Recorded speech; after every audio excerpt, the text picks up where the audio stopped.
My name is Ethan, and I've been an avid listener of your show for a while. Your exploration of the unknown, the oddities and enigmas has always fascinated me.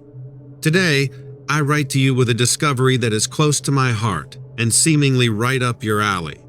My grandfather, Jedediah, was a park ranger at Yosemite National Park during the 1930s. I've been diving into a trunk of his old belongings that's been sitting untouched in our attic since he passed away. It's a veritable treasure trove of letters, photographs, and notes, all weaving together a tapestry of his incredible life amidst nature's grandeur. Most fascinating among these artifacts is a letter he wrote to his sister Mildred in the year 1934. In it, he recounts an encounter with what can only be described as a Sasquatch. Reading his words, I can almost smell the pungent stench of the creature he describes, feel the raw, primal fear and awe that seem to have enveloped him. His detailed account of this encounter, complete with a description of a skull of monstrous proportions, has left me baffled and, I must admit, somewhat shaken. The real kicker is an old photograph I found, tucked between pages of a worn leather journal. It's a picture of my grandfather standing next to an enormous skull. The enormity of it is astonishing. There's a look in my grandfather's eyes in that picture, a blend of terror and fascination that aligns so powerfully with the words he penned in his letter. Having consumed every episode of your podcast, I couldn't help but draw parallels between my grandfather's account and the Sasquatch stories you've covered. I am aware that the lines between folklore and reality can be blurry, but I'm intrigued by the potential connection nonetheless. Attached to this email are scans of the letter and photograph. I thought they might pique your interest and potentially contribute to your ongoing exploration of such cryptids. I'm genuinely curious to hear your insights and perspectives on this extraordinary piece of family history. Thank you for your time and keep up the fantastic work. Your show has made me feel less alone in my curiosity and fascination with the hidden and inexplicable. Best regards, Ethan. Now here is his grandfather's letter to his sister Mildred, June 14, 1934. Dearest Mildred, I trust this letter finds you in good spirits. My time here in the spectacular landscape of Yosemite National Park has been filled with a blend of raw beauty and haunting wilderness that words can scarcely do justice to. However, Mildred, there are peculiarities to this wilderness, stories etched into the heartwood of ancient trees, whispers that curl around campfires, and beneath the luminous, watchful gaze of the stars, I too have a tale to share. I feel the need to document this experience as I am unable to shake its memory from my mind. The 6th of this month, a day like any other, was marked by an unexpected discovery. My day started under the radiant Californian sun, casting the splendor of Half Dome in sharp relief against the azure sky. Routine patrol took me through the winding paths around Mariposa Grove, where the giant sequoias stand as sentinels of the ages. In a clearing surrounded by these ancient titans, I was assailed by a wretched odor, an unholy melange of damp, rotting leaves and rancid meat. It hung heavily in the cool afternoon air, both familiar yet repulsive. The wilderness, for all its beauty, has its share of unsightly secrets. But the source of this particular secret was yet to reveal itself. In the heart of the clearing lay a monstrous skull, the likes of which I'd never seen. It was as if the ground had sprouted a monstrous parody of a man's head, broad and heavy, its form distorted and uncannily large, resting amidst a sea of rustling ferns. As I was absorbing this ghastly sight, there was a sudden crackling of underbrush, a shift in the shadows between the trees. And then, there it was, an abomination, a grotesque mingling of man and beast. It towered over me, a full 8 feet, covered in a patchwork of shaggy fur and leathery skin, its eyes glinting with an almost human intelligence.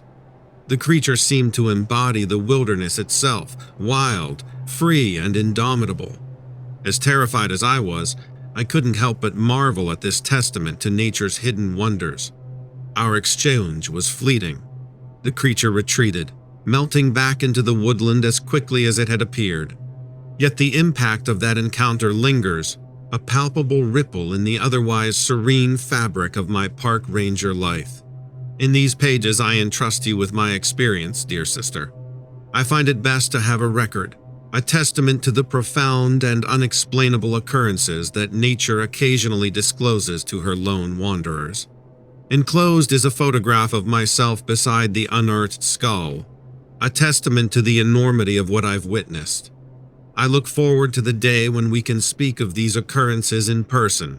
Until then, I remain, as ever, your affectionate brother, Jedediah.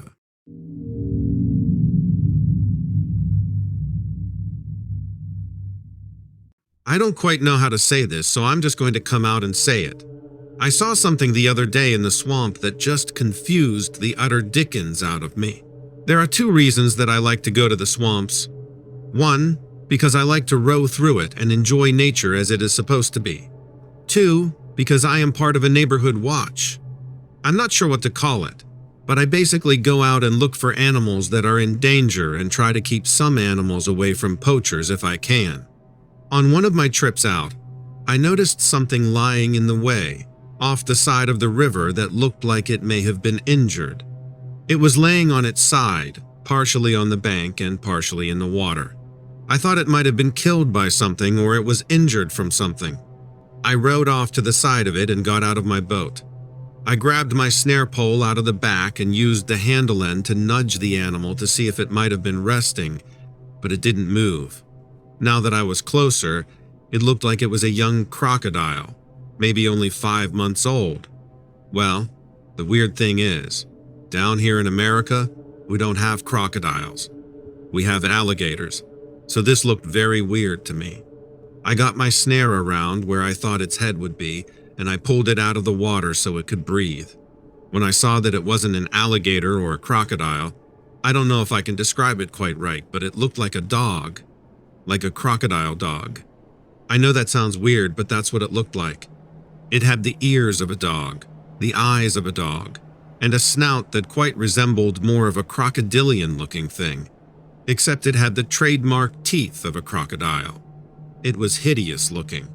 I also noticed that it had huge claws, and it had a mixture of fern scales. What the hell, I thought. Was this some sort of science experiment gone wrong? Its body was green, but again it looked and kind of resembled a dog, a very thick-skinned kind of animal. It was very hideous. Its mouth was hanging open too, like as if it was panting. I took the snare off it and climbed back into the boat. I grabbed a beef jerky stick out of my backpack and opened it. I stayed in the boat, but I threw it towards the thing to see if the smell of meat would wake it up. I saw its nose twitching from the smell. It moved its head sideways to eat it. Whatever it was still very weak and small and frail, but I didn't know why. I grabbed my water and got back out of the boat.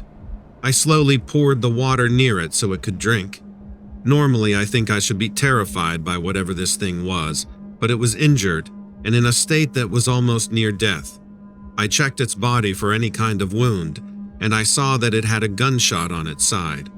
It was then that this creature, whatever it was, began to act very aggressive towards me and almost coming back to life the closer I got to it. It started snapping at me and getting very lively all of a sudden.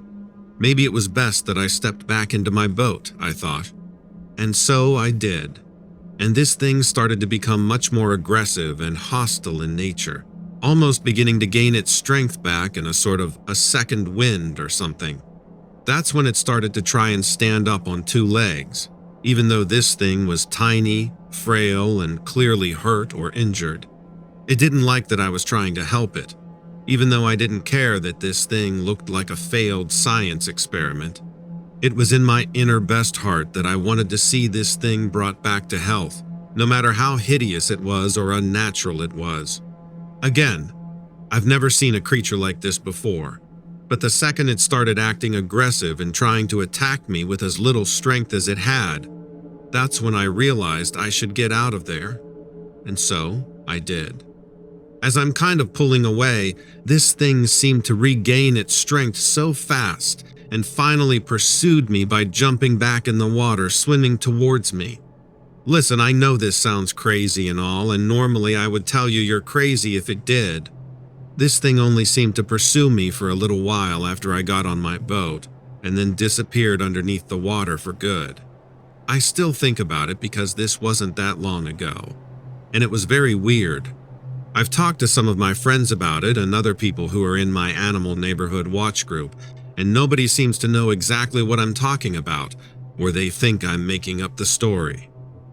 Anyway, believe me if you will, but this is my true sighting of something I would consider strange and unknown and possibly paranormal.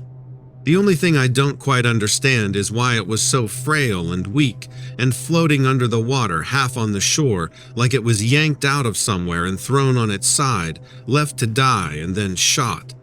Maybe it was stunned. Again, I don't really know. I'm just trying to get answers for all these questions that I have. Who really knows? Is it possible that this really was a science experiment and was pulled out here in the swamps and shot? Left to die because it was a failed creation? That is something that haunts me still to this day.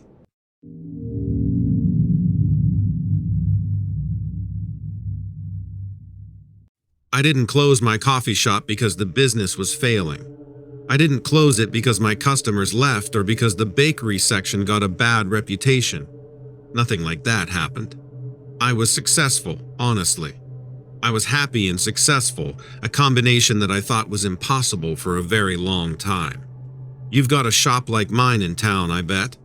The local coffee place the college kids go to.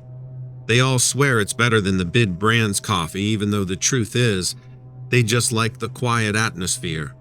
Every town's got one, except for ours, I guess. You see, my shop stopped being about coffee.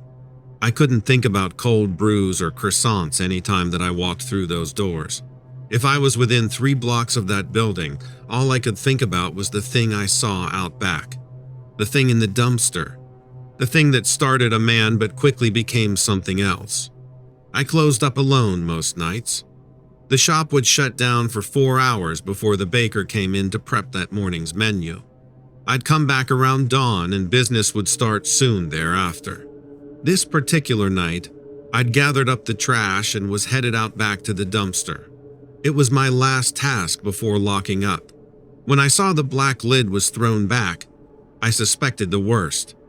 Well, it had been the worst up until that point. The local homeless would sometimes rummage through our trash, searching for anything of value. I didn't blame them necessarily, but we didn't throw out much food and we didn't throw out recyclables, so their searching was more often a nuisance than it was rewarding. Regardless of whether or not I offered them a cup of coffee, they never took the eviction well. When I heard something rummaging inside of the industrial-sized green metal frame, I prepared myself for that conversation. "Hey!" I called out. "There's better stuff inside." Instead of responding, whoever was ducking inside the dumpster went quiet. They went still, as if I wouldn't eventually see them as I approached the structure. The closer I got, the more I realized how bad they were at hiding. I could still them breathing, heavy and labored. It sounded like something was obstructing their airway. Maybe they were sick. I didn't know. The low rumble of their breath did make me slow down, though. When I was finally close enough to see over the lip of the dumpster, I was more nervous than anything. I did my part to help the people in my community, but I wasn't eager to get sick myself. Right before I looked over the edge, the stranger reached out. A human-like hand, 4 fingers and 1 thumb, curled over the lip of the dumpster. The nails were long and dark, even in the poor nighttime light. Hair curled on the man's wrist and ran down to his knuckles. Although the fingers were bare, they looked swollen and inflamed. The coloration on his nails made me guess that they were infected somehow. I backed up. I stopped talking. Suddenly, the garbage in my hands wasn't terribly important. The next to rise over the edge of that dumpster wasn't the disease-ridden face I was expecting. I watched as the head of a dog climbed into sight. It didn't make sense, but that's what it was. A dog's head at the top of this thing's hairy shoulders. Its maw was long. Yellow teeth peeked out from between its curled lips. Its ears were tall like a wolf's or a fox's, and they were both pinned back against its head. I couldn't understand what it was. I still can't wrap my head around it. Not really. I just know in that moment, I was the smallest thing on the face of the planet, and I was standing in the path of a giant. It climbed one leg after another out of the dumpster and hopped to the ground. It tripped, fell onto its side with a nearly comical display of clumsiness. It was thin, starving, probably. That explained the look in its eyes, too. But I couldn't expect it to be weak or slow, even with starvation holding it back. It was taller than me by nearly 2 feet. I could imagine how long its stride was and how quickly it could move. It dropped onto all fours instead of standing upright. I couldn't outrun something like that, but I didn't want to stand there and face it either. I dropped the trash, splitting open one of the bags, and turned to flee back into the building. I heard the creature leap forward. I grit my teeth, expecting its fangs to sink into my back. That didn't happen. I reached the door safely, ducked inside, and locked it shut. Looking out the window, I could still see it. It was sniffing through the trash bag, chewing on a discarded paper cup. I was wrong, I realized. Starvation had saved me. Chewing its way through the trash was a lot easier than coming after me. I called both the police and animal control. Only animal control agreed to investigate the scene. By the time I could hear their tires rolling down the street, the monster was gone. Its ears had perked up long before mine. It glanced briefly at the window I was staring through, and then it disappeared. It ran off, disappearing somewhere in town. They told me it was a bear or a dog that I'd seen. I wasn't in any state to argue with them, but I know that wasn't some ordinary animal, and I couldn't get it out of my mind after that. So the coffee shop had to go. I don't tell this story often either. It isn't something I enjoy sharing. But please, if you hear something unseen rummaging through your trash, maybe investigate those sounds with more than garbage in your hands.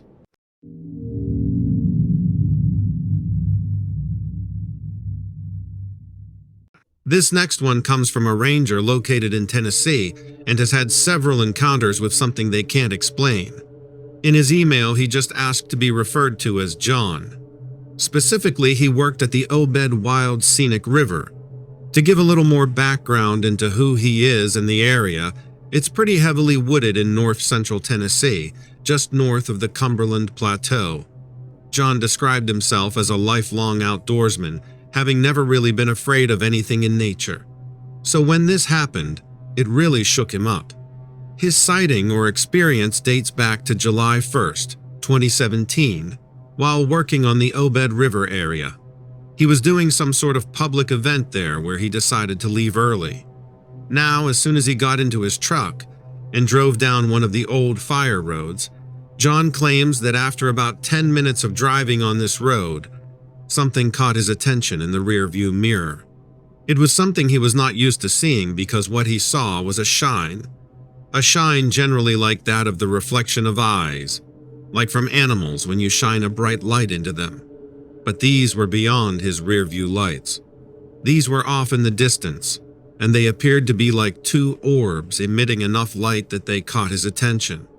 The lights were pulling him away and distracting him from driving. Looking in the rearview mirror, he could see something coming towards his vehicle from the back. Whatever it was appeared to be large and yellow and quickly approaching his vehicle. John wasn't really afraid in that moment, but just more curious. And so he slowly looks in his rearview mirror, trying to figure out what he's looking at. He then begins to come to a complete stop when he sees this thing coming out of the underbrush. And what he described was its movements, saying they were like that of a giant white spider. But also, he claims that what he saw was distinctly humanoid, that it had pale white flesh and appeared to be naked. But the way it was crawling down on the ground and moving around just reminded him of an arachnid. And as it made its way out of the underbrush towards his truck, it actually was able to erect itself fully up, and John saw more than he ever wanted to. He made note that it had a very abnormally large head and large hands. He says it was easily over 6 feet tall, and had this very thin layer of hair covering its body. Not like fur, but more like body hair is how he described it. Very thin and very light. And in that very second, John informs me that his survival instincts kicked in on full blast. He immediately, without thinking, pulls out his firearm, gets out of the truck, and points it directly at this thing's face, which, by the way, he described as horribly disfigured and disgusting looking. And the thing immediately froze in its tracks. John got the impression immediately from its reaction that this thing somehow knew what a gun was, because it looked at him and looked down at his gun and then back up at him, and then slowly got back down on all fours into that weird crouched position that he saw when it came out of the underbrush, and it quickly scurried back the way it came. John claims that it never acted malicious but more so curious, and he almost wonders if it didn't even realize that he and his truck were there, and that it was merely just traveling through the area and happened to come upon him as he was driving through. Within seconds after this thing disappeared off into the dark, John describes this heavy, intense wave of nausea that overcame him and these horrific head rushes. John then just begins retching all over the ground. He had never had something like that happen before. From what he tells me, he doesn't take any medication, doesn't do chewing tobacco, doesn't smoke, doesn't drink or do drugs. So, for this to happen out of the blue, and to coincidentally happen right after this experience is very strange. Well, he wasn't completely terrified in the moment, but it did shake him up, and he was disturbed by the situation. He also made note to me that within the next 4 days, he would have these horrible bouts of migraines that would come and go. He said they were the most excruciating thing he has ever experienced in his life. It was like his head had been beaten by a brick, and the pain was so excruciating there'd be times he would just have to curl up in a ball. And then they would just suddenly go away as quickly as they would come on. And right around day 4, they had just completely ceased. John speculates that it was possibly radioactivity. Something he even further speculates is that the thing was potentially a mutant. One of his close friends who's been hunting near the same area since 2011 had told him too that he had seen some strange things lurking around this scenic area. In one event, late at night while deer hunting at Laurel Falls several years back, John's friend claims to have seen a creature that was very similar. All white, very lanky, actually almost to the T to what John described, and completely upright. John's friend said that he actually witnessed it taking down a full-grown deer, completely ignoring him when he was only a few yards away, watching the whole thing take place right in front of him. So, with all the strange things going on in today's world and all the bizarre phenomena and events going on in the woods, what do you guys think? Are there ways to explain away everything I've shared with you in today's episode? Or is this all just merely fabricated? Are these truly disturbing accounts, or are these truly the workings of something not of this world? Something going on in our national parks and to people just like me and you? I'll let you guys be the judge of that one. If you enjoyed this episode, be sure to go ahead and slap that like button and leave a comment down below. As always, guys, keep an open mind.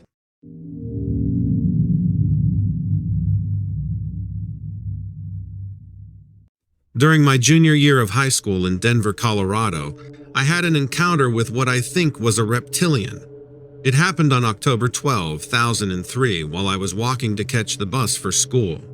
While walking to the bus stop around 7 a.m., a very tall being appeared out of the woods. So I saw this figure, and at first I couldn't quite make out what it was.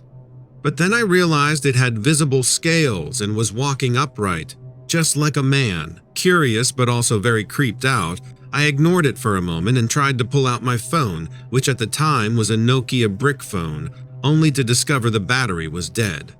Putting my phone back in my pocket, I decided to see who this person was, assuming it was someone who thought they were funny walking around in a costume.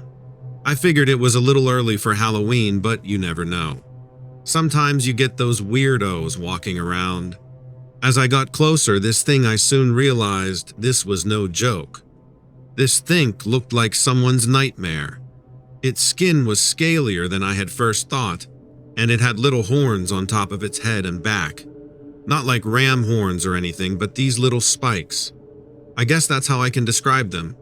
But most impressive to me were the whites of its eyes. They were like tiny slit pupils. Now, I had never been afraid of much of anything before, but something told me in my gut that I needed to run. And now, I started running through the lot behind me, trying to get away from whatever this thing was. When suddenly, a car passed by slowly. This thing didn't even seem to notice me, but turned to get a better look at the passing car. When it did, I noticed that its face was more human than I thought. When I saw its face and looked more intently, I felt weird and began running faster to my house.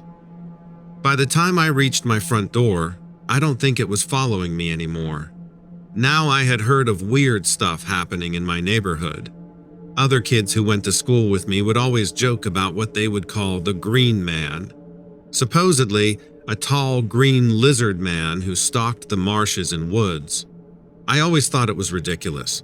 And I'm not saying that's what I saw, but I'm going to tell you what happened next.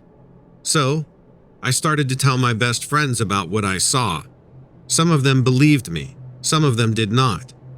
But I think they could see how much it affected me.